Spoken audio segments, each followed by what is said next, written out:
की ताकत, सुधीवाई की ताकत, लेके रहेंगे, हमारा हक लेके रहेंगे, हमारा हक लेके रहेंगे। मैं सरताज आलम, खबर 7 से। हम लोग हैं उत्तराखंड के हल्द्वानी से। उत्तराखंड में कुछ ही अस्पताल बड़े हैं, जिनमें से डॉक्टर सुशीला तिवारी राजकीय चिकित्सालय बहुत बड़ा अस्पताल है, जहां पर कुमाऊं के 6 जिलों के नागरिकों की जिम्मेदारी है कि उनका स्वास्थ्य का ख्याल रखा जाए। वहां पर तकरीबन 700 के आसपास ऐसे कर्मचारी हैं जिनको आज उपनल में कहा जाता है। उनकी 2 सूत्रीय मांगे हैं, उनको नियमित किया जाए और उनको समान कार्य समान वेतन दिया जाए। उसी अस्पताल में जो लोग नियमित तौर पर काम करते हैं, उसी डिग्री और उसी काम के साथ, जिनका उनको 70, 80, 90 हज़ार रुपये वेतन दिया जाता है, और वहीं पर ये कर्मचारी हैं जिनको 9,000, 10,000 और 11,000 रुपये वेतन दिया जाता है। ये मांगे करते करते इनमें से बहुत सारे कर्मचारी ऐसे भी हैं कि जो रिटायर हो चुके हैं। फिलहाल इनका धरना 38 दिन से जारी है और वो उत्तराखंड की सरकार और मुख्यमंत्री पुष्कर सिंह धामी से काफ़ी उम्मीद करते हैं। इनका धरना जारी है। आइए इनकी बातें आपको सुनवाते हैं और इनके आंदोलन की आवाज़ें भी। हम अपना अधिकार मांगते, हम अपना अधिकार मांगते। राज्य सरकार को माफ लो, राज्य सरकार को माफ लो।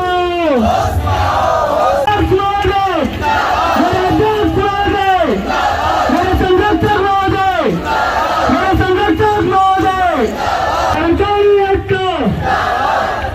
हमारा हक, हमारा हक। मांग हमारी पूरी हो, मांग हमारी पूरी हो,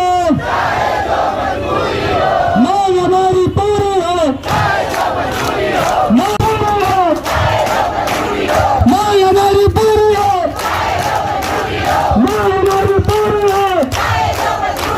मांग हमारी पूरी।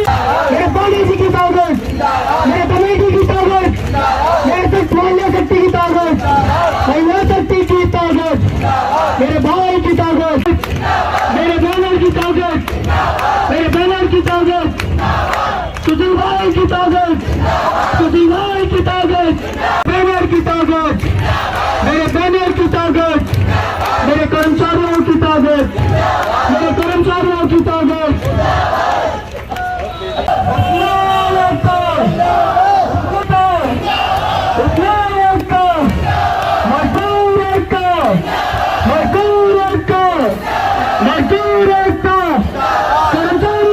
आज यहाँ पे 38वां दिन हो गया हम लोगों की हड़ताल को चलते हुए। सरकार अभी तक हमारे लिए कुछ भी व्यवस्था नहीं कर रही है, कुछ भी सुध नहीं ले रही है, जबकि सरकार ने सुनना चाहिए। हम कर्मचारी सरकार के हैं, सरकार हमारी सुन नहीं रही है। हम कितने सालों से यहाँ पर संघर्ष हैं, और आज की ही बात नहीं है, पिछले कितने सालों से 15-20 साल हम लोगों को कार्य करते करते यहाँ पर हो गए। इस दौरान कितनी बार हड़तालें हो गई हैं और कितनी बार सरकार ने हमारी अनसुनी करी है, कुछ बातों को सुनती नहीं है। हमारी केवल 2 सूत्री मांगे हैं, भाई या तो हमारा विनियमित कर दिया जाए, और नहीं तो तब तक, जब तक ये प्रक्रिया चलती रहेगी, तब तक हमको समान कार्य समान वेतन दिया जाए। आजकल 8,000, 9,000 रुपये में होता क्या है? इतना कम वेतन है हम लोगों का। सरकार हमको प्रत्येक बार ये कहती है इस बार बढ़ा देंगे, इस बार बढ़ा देंगे, कुछ नहीं बढ़ा है। कभी बढ़ भी जाएगा तो 500 रुपया। अरे भाई 5-6 साल में आपने 500 रुपया बढ़ा दिया तो क्या बढ़ा दिया? आगे की रणनीति क्या है? आगे की रणनीति हमारी ये है कि जब तक हमारी सरकार ये सुनवाई नहीं करेगी, हमारी 2 सूत्री मांगों का पर विचार नहीं होगा, हम सरकार से रिक्वेस्ट करी हमने सरकार से। परसों अभी मैं कल देहरादून गया भी था, तो मेरी वहाँ सीएम महोदय से मुलाकात भी हुई। सीएम महोदय को मैंने अपना सारा पुलिंदा दिया है, बताया भी है, तो उन्होंने मुझे इतना आश्वासन तो दिया है कि इस बार कैबिनेट जो 12 तारीख को होगी उसमें हम आपका जिक्र जरूर रखेंगे, इतना उन्होंने बताया। और कहा कि आप लोगों को निराशा नहीं होगी। नहीं, इससे पहले लगातार 38 दिन आप लोगों को हो गए हैं। इससे पहले भी कैबिनेट हुई है। हाँ, कैबिनेट भी हुई है, और उस बार भी हम मिलने गए थे। उस बार भी मैं कम से कम 2 बार तो मैं देहरादून सीएम साहब से मिल चुका हूँ इससे पहले, और एक बार नैनीताल में मिल चुका हूँ, लेकिन अभी तक बिल्कुल अनदेखी हुई है। और कल की मुलाकात से मुझे लगता है कि इस बार कुछ न कुछ करेगी सरकार। ऐसी ताकत, ऐसी एनर्जी दिखाने के लिए कोई कह सकता है आज हम 48 दिनों में यही कहेगा ये कर्मचारी। मेरा नाम हेमा आर्या, मैं एक नर्सिंग स्टाफ हूँ और सुशीला तिवारी में कार्यरत हूँ, मैं उपनल के द्वारा। पहले तो मैं खबर 7 आपका धन्यवाद करना चाहूँगी कि आप बहुत अच्छी तरीके से हमारी बातें जनता और सरकार तक पहुँचाते हैं। मैं यही कहना चाहूँगी कि आज हमको 38 दिन यहाँ बुद्ध पार्क में बैठे हुए हो गए हैं और ये इसी बार नहीं, हम पिछले कई बार भी, पिछली बार भी हमने नवरात्रि यहीं मनाई थी, नवरात्रियाँ, रमजान हमने यहीं मनाया, होली हमने यहीं मनाई। तो मैं ये कहना चाहूँगी कि हम हर बार 15 सालों से हम यही करते आ रहे हैं। हम धरने देते हैं, हमारे त्योहार ऐसे ही बीत जाते हैं इस तरह से, और पिछले 15-20 साल हमारी सेवाएं देते हुए हो गए। कई लोग तो हमारे रिटायर भी हो चुके हैं बिना किसी, मतलब इतनी कम सैलरी में वो रिटायर हो गए हैं, दुविधाओं में, इतने अभाव में रिटायर हो चुके हैं। आज जहाँ मजदूर की अगर हम बात करें, एक मकान में जो एक तसला सर पर उठाता है, अगर हम उसकी बात भी करें तो उसकी भी मजदूरी 500 हो गई है। और हमारी तो, हम तो इस लायक ही नहीं है। अगर हम अपनी बात करें, मैं नर्सिंग स्टाफ हूँ, मैं क्वालिफाइड हूँ, मेरा डिप्लोमा है, 3.5 साल का डिप्लोमा मेरे पास है। मेरे अन्य साथी हैं, तो क्या मैं मात्र 13,500 की ही हकदार हूँ? और आज जो मेरे अन्य साथी हैं वो 70, 80, 90 हज़ार सैलरी ले रहे हैं। इसी तरह से मेरे और भाई हैं, मेरे पर्यावरणीय मित्र हैं, मेरे वार्ड अटेंडर हैं, मेरे क्लरिकल स्टाफ हैं, और भी बहुत सारे DME, बहुत सारे टेक्नीशियन हैं, फार्मेसी स्टाफ है। वो सारे ही मतलब 9,000 से लेके 13,000 से ज़्यादा सैलरी किसी की भी नहीं है। तो तकरीबन 300, 350, 400 रुपए भी मुश्किल से पढ़ पाते हैं। मुश्किल से होता। अब आप ये बताइए कि हम किस तरह से अपने बच्चों को पढ़ाएंगे लिखाएंगे, किस तरह से उनकी परवरिश करेंगे। कहते हैं बेटी बचाओ बेटी पढ़ाओ। आप मान सकते हैं कि बेटी को पढ़ाने के लिए और बेटी की परवरिश के लिए, उसकी शादी करने के लिए कितनी सारी योजनाएं होती है, कितना सारा भविष्य सोचना पड़ता है। और इतनी कम सैलरी में हम किस तरह से अपने बच्चों का पालन पोषण करें, कैसे अपनी बेटियों की शादी करें, कैसे उनका भविष्य सुरक्षित करें, कैसे अपने बच्चों का अच्छा भविष्य दें। और एक बात मैं कहना चाहूँगी, चलिए जो भी है, इतने दिन हमको यहाँ बैठे हुए हो गए, लेकिन फिर भी एक उम्मीद सरकार ने हमें दी है। हमारे माननीय अध्यक्ष जी हमारे मुख्यमंत्री जी से मिलने गए थे, तो उन्होंने बहुत अच्छा रिस्पांस हमें दिया है, एक पॉजिटिव हमारे अंदर जो वे है वो आई है। तो मैं माननीय मुख्यमंत्री से हाथ जोड़ के विनती करती हूँ, सर हमारे सर के ताज है, उत्तराखंड के ताज हैं, हम चाहते हैं कि ये ताज हमारे सर पे रहे, आपका हाथ आशीर्वाद वाला हमारे सर पे हमेशा बना रहे। और जो 12 तारीख की कैबिनेट है, हम ये चाहते हैं, आपसे अनुरोध है कि जो 12 तारीख की कैबिनेट है उसमें आप ऐसा कुछ फैसला करें कि हम सबका भविष्य, हमारे बच्चों का भविष्य सुरक्षित हो जाए, और आपका प्रोग्राम हमेशा रहे, और आप हमारे सर के ताज हमेशा बना रहे। यही मैं आपसे विनम्र अनुरोध करती हूँ। और मैं चाहती हूँ कि आप हमेशा, जैसे कि अब मुख्यमंत्री आप बने हैं, आगे भी बने रहें, और आपका आशीर्वाद हमेशा हमारे सर पे बना रहे। मेरे भाई की ताकत, महिला शक्ति, महिला शक्ति, नारी शक्ति, मेरे भाई की ताकत, मेरे टेंट की ताकत, मेरे बहनों की ताकत, मेरी मांगों की ताकत, मेरे भाई की ताकत। कि हमने जब पिछली बार 6 महीने पहले यहाँ पे हड़ताल की थी, तो हमको मानवता का दिलासा देके, हमको अनुरोध करके यहाँ से हमें ले जाया गया कि कोरोना है तो आप लोग वहाँ पे अपनी ड्यूटी कीजिए, और हम मानवता के आधार पे चले भी गए, और हमने अपनी ड्यूटी को बरकरार रखा जी, और सेवा की। हमारी कई बहनें ऐसी हैं, कई भाई ऐसे थे उस हड़ताल में जो 20-20 दिन वाले थे, जो महीने भर बाद रिटायर होने वाले थे। आज वो हमारी इस हड़ताल में नहीं है शामिल, क्योंकि वो रिटायर हो चुके हैं इन्हीं मांगों के साथ। कई ऐसे हैं जो अभी महीने बाद रिटायर होने वाले हैं, कई ऐसी बहनें हैं हमारी जो अभी 2-4 दिन के बाद ही रिटायर होने वाली हैं। तो मैं ये कहना चाहती हूँ, मैं इस सरकार से, प्रशासन से ये पूछना चाहती हूँ, क्या यही सब कुछ हमारे साथ होता रहेगा? क्या हम इन्हीं मांगों के साथ आगे अपनी लड़ाई को लड़ते रहेंगे? कब तक, आखिर कब तक? हर संघर्ष का, हर एक हड़ताल का, हर एक चीज़ का एक समय होता है और एक नियम होता है। मैं ये पूछना चाहती हूँ कि क्या हमारी कभी मांगे पूरी होंगी? 14 साल मुझे हो गए यहाँ पर कार्य करते करते। कई भाई बहनें ऐसे हैं जो अभी बहुत बुजुर्ग हो गए हैं जी। आप देख सकते हैं, आपके सामने बैठे हुए हैं वो जी। कई लोग तो बैठ भी नहीं पाते हैं। कई लोगों के घर में इतनी समस्याएं हैं जी, जिनके घर में खाने पीने के लिए भी कुछ नहीं है जी, और कई लोग तो ये सोचते हैं कि आज क्या पकाना है, कल क्या खाना है जी। इस स्थिति में वो अपना समय निकाल के यहाँ पर बैठ रही है बहनें, कोई बच्चों को छोड़ के। उनका क्या भविष्य है हमारे बच्चों का? अच्छा, आप लोग चाहते क्या हैं? बस हम ये, हमारे बैनर में जो हमारी मांगे हैं, बस किसी तरीके से वो मांगों को हमारे सरकार सुने और हमारी मांगों को पूरा करे, बस यही चाहते हैं। इंकलाब, मजदूर एकता, मजदूर एकता, मजदूर एकता। जैसे कि आप देख रहे हैं, ये 38 दिन इस हड़ताल को चलाते हुए हो गए हैं और सारे के सारे कर्मचारी इस बुद्ध पार्क में डटे हुए हैं। हमारी मांगें सिर्फ यही है कि हमें सम्मानजनक वेतन मिलना चाहिए। जो हम 15-16 वर्षों से कार्यरत हैं अपने संस्थानों में, इस संस्थान को अपना पूरा जीवन दे दिया है लगभग हमने। यहाँ पे ऐसे ऐसे कर्मचारी आप पीछे देख सकते हैं हमारे, कि इतने इतने एजेड कर्मचारी हो चुके हैं बेचारे कि वो कहीं और जीवन व्यापन भी नहीं कर सकते यहाँ से जाके, ऐसा रोजगार भी नहीं पकड़ सकते, क्योंकि उन्होंने पूरा जीवन अपना इस संस्थान को दिया है। मैं सरकार से बस हाथ जोड़ कर निवेदन ये करना चाहता हूँ कि आपके राज्य में एक ऐसा संस्थान है जो सुशीला तिवारी राज्य का सबसे बड़ा हॉस्पिटल माना जाता है, उसी में ऐसे कर्मचारी विनम्रताओं से जूझ रहे हैं। 8,000-9,000 की सेवा देते आ रहे हैं और आज के टाइम में 8-9,000 में किसी का घर का पालन पोषण नहीं हो सकता, न बच्चों का अपना जीवन। क्या चाहते हैं आप लोग? हमारा चाहना यह है कि सरकार से निवेदन करना चाहते हैं कि एक अच्छा सम्मानजनक वेतन दीजिए, जिसमें हमारा भला पोषण भी हो सके, हमारे बच्चों का भी भविष्य सुधर सके और ये कर्मचारी अपने संस्थानों में अपने कामों पे लौटें। जैसे कि अभी तक छलावा होता जा रहा है कि हर कैबिनेट में हमें प्रथम रखा जाता है कि आपका मामला रखा जाएगा, अभी तक वो विषय आया नहीं है। मैं आशा रखता हूँ कि जहाँ तक जो आने वाली हमारी 12 तारीख की कैबिनेट है, जो हमारे अध्यक्ष महोदय भी गए, उन्होंने भी कहा है कि मैं मुख्यमंत्री जी से मिला हूँ और उन्होंने हमें एक आश्वस्त किया है कि जहाँ तक है आपका 12 तारीख को एक सम्मानजनक वेतन हो जाएगा।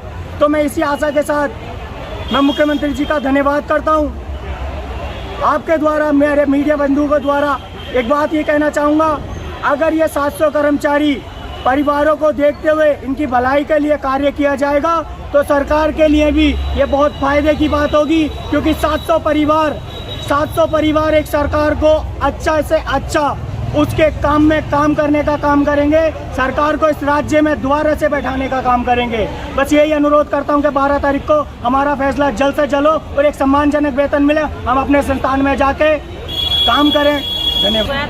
39 डेज हो जी गए और हमारी ये 2 सूत्रीय मांगे हैं जी। या तो हमको नियमित दिया जाए और या फिर नियमित के साथ साथ हमें स्वास्थ्य सुरक्षित भविष्य के साथ समान वेतन दिया जाए, क्योंकि यहाँ ऐसे कितने कर्मचारी हैं यहाँ जो हम धरना प्रदर्शन बुद्ध पार्क में कर रहे हैं। इतने कर्मचारी, किसी को यहाँ 18 साल 20 साल 15 से 20 साल ऐसे समथिंग हो गए हैं। हाँ। 1998 से लेके 2000 से लेके यहाँ एक कर्मचारी है हाँ। जो आज तक बिल्कुल नियमित या समान वेतन या इनको नहीं दिया गया है। और ये कर्मचारी वो कर्मचारी जिनको 2800 से लेकर 1800 से लेकर ये कर्मचारियों ने अपना डॉक्टर सुशीला तिवारी में योगदान दिया है और इसी आशा में कि हमारा भविष्य का लिहाज सुरक्षित होगा, कुछ होगा इस भविष्य के द्वारा और इस संस्था के द्वारा इन कर्मचारियों का भविष्य उज्ज्वल होगा या कुछ हुआ करके इसी उम्मीद में लगाए बैठे, पर नहीं। आज इन कर्मचारियों को 18-19 साल के रहते होते हुए यहाँ इतना अपना सम्मानजनक अपने ड्यूटी का दौरान अपनी ड्यूटी देते हुए इन कर्मचारियों का कुछ भी नहीं हुआ है। और मैं अधिकतर सरकार से यही कहना चाहूँ कि आगे पीछे से जो हुआ, जो हमारे 695 कर्मचारी हैं, इन कर्मचारियों ने अभी 1 साल पहले कोरोना काल में अपनी जान पे लगा के इतनी अच्छी ड्यूटी दी है कि इन्होंने अपने बाल बच्चों, अपने घर परिवार किसी को नहीं देखा है, फिर भी सरकार हमारे इस इतने महान कार्य को देखते हुए कोई भी समान वेतन या इसका प्रोत्साहन उन्होंने अब तक नहीं दिया है। ये धरना प्रदर्शन चल रहा है, अस्पताल में तो बड़ी दिक्कतों का सामना करना पड़ रहा होगा मरीजों को। हाँ सर, वहाँ मतलब परेशानी तो हो ही रही है तीमारदारों को, जो वहाँ आ रहे हैं अपने मरीजों को दिखाने के लिए। यहाँ तक कि ओपीडी भी इतनी लंबी जा रही है कि समय पर वो नहीं हो पा रही है, समय पर उनका नहीं हो पा रही है। ओपीडी से लेकर रिसेप्शन से लेकर वहाँ कार्य भी मतलब परेशानी हो रही है और वहाँ गंदगी का और सफाई का तो कोई नाम निशानी की मतलब अच्छा हो रहा है, वहाँ बहुत ही मतलब वातावरण वहाँ अनुकूल है। अब कर्मचारी भी हैं, एक महिला भी हैं, तो मरीजों का जो तकलीफ है, तीमारदारों की जो परेशानियां हैं, उसको लेकर तो बड़ी असमंजस में रहते होंगे, यहाँ भी दर्द और वहाँ भी दर्द। सर अब क्या करें, ऐसे हम अगर यही दर्द देखने लगे तो हम भी तो चाहते हैं कि हमें एक सम्मानजनक वेतन मिले।